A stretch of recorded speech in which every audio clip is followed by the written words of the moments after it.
Hey guys, it's Kai here and welcome to another What I Eat in a Day. If you like eating plant-based and you want to see what I eat to stay healthy and lose weight, then stay tuned. So the first thing I ate on this day was some crackers and hummus. Here I found some gluten-free seeded crackers at Whole Foods. It's in the flavor called Cheese Please. They're okay, but they definitely need a little bit of help. So we're gonna use this original hummus from Whole Foods. I used about 3 tablespoons worth and I mixed in a little bit of dill. I also tried mixing in some nutritional yeast with this and it's very, very good if you wanna try that. And then we're gonna put some olive oil on top. That drizzle of olive oil really takes this over the top. It is so freaking good. And then we're gonna just stuff some crackers in there and that's it. I also had some kombucha because I have been feeling a bit bloated lately. I normally don't like kombucha, but I do like this brand. It's in the flavor strawberry and it's really, really good. So for lunch, I had a salad with leftover ingredients from the last video I made. So we're gonna start with just a sweet potato and I'm gonna peel that. I don't like the skin of potatoes, honestly, so that's why I prefer to just peel them. And then I just cut them into discs and cut them into fourths. I sprayed the pan with some avocado oil spray, and then I just flavored it with a little bit of coconut sugar, some salt, and some pepper to taste. And then you're gonna roast that in the oven at 425 for about 30 minutes. And then when I take it out of the oven, it has this nice caramelized crunch at the bottom. And that was exactly what I was looking for that day. And now we're gonna make the salad dressing. Honestly, I didn't have a recipe for it. I just made up something that I commonly see on the internet.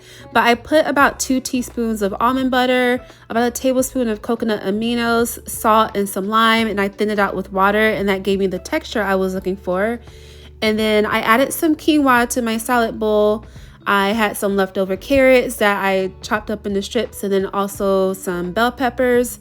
And here is the cabbage. We're gonna add that to the salad as well. And then I also had some lettuce that I cut into smaller bite-sized pieces. This is romaine lettuce, and I added about 3/4 of the roasted potatoes, and I topped it with some herbs. This was cilantro and mint, and we're gonna squeeze a little bit of lime on top. And once we add the dressing, the salad is ready to eat.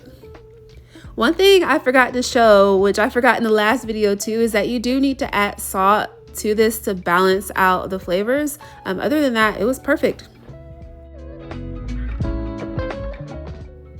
And for dinner, I had some mac and cheese with a side of broccoli, and for the cheese sauce, it's a cashew-based cheese sauce. So we're gonna use a cup of cashews and we're gonna fill that with equal parts of almond milk. I added 1/4 cup of nutritional yeast, and then I sprinkled in some garlic and onion powder to taste, about a 1/4 teaspoon of smoked paprika and a 1/4 teaspoon of chili powder, and also some salt and pepper. And then we're just gonna give that a blend. I did have to check it and season it some more as I went along, and I also thinned it out with some water until I got the consistency that I wanted. And I was looking for something that was kind of like a Velveeta cheese consistency.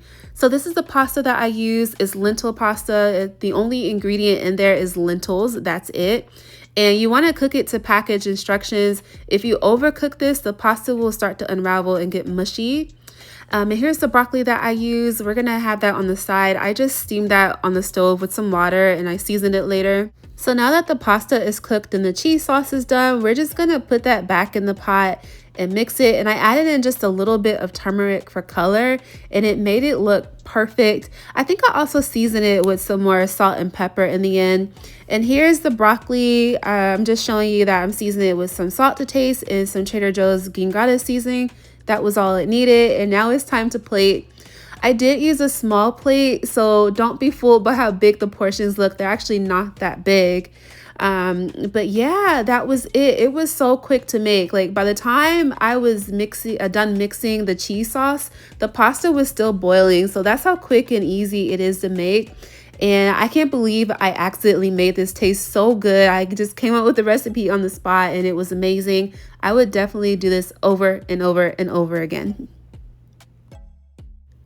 And for dessert, I had some chocolate banana nice cream. And here I have one frozen banana, and I'm gonna fill that 3/4 of the way with some almond milk since I don't have a high-powered blender.